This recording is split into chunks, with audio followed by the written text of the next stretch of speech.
بسم اللہ الرحمن الرحیم۔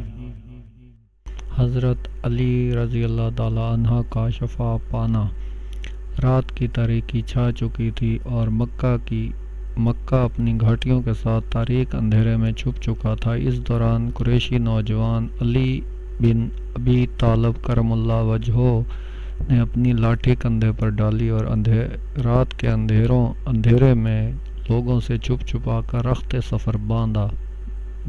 بعد اس کے کہ آپ رضی اللہ تعالیٰ عنہ 3 روز تک ان امانتوں کی ادائیگی کے لیے جو نبی اکرم صلی اللہ علیہ وآلہ وسلم نے آپ رضی اللہ تعالیٰ عنہ کے حوالے کی تھی، مکہ میں مقیم رہے۔ وہ نوجوان بلا تردد اور بلا خوف جرأت مندی کے ساتھ سفر طے کرتا رہا۔ رات کو سفر کرتے اور دن کو کہیں روح پوش ہو جاتے، حتیٰ کہ آپ رضی اللہ تعالیٰ عنہ مدینہ کے قریب پہنچ گئے۔ حال یہ تھا کہ پاؤں مبارک سوج گئے اور پھٹ گئے تھے۔ جب نبی کریم صلی اللہ علیہ وسلم کو آپ رضی اللہ تعالیٰ عنہ کی آمد کا علم ہوا تو فرمایا، علی رضی اللہ تعالیٰ عنہ کو میرے پاس بلاؤ۔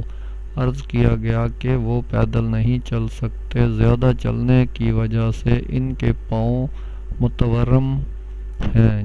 چنانچہ خود نبی اکرم صلی اللہ علیہ وسلم ان کے پاس تشریف لے گئے۔ آپ صلی اللہ علیہ وسلم نے دیکھا کہ حضرت علی رضی اللہ تعالیٰ عنہ زمین پر پڑے ہیں۔ آپ صلی اللہ علیہ وسلم جذبہ شفقت اور رحمت سے رونے لگے اور شوق سے گلے لگایا۔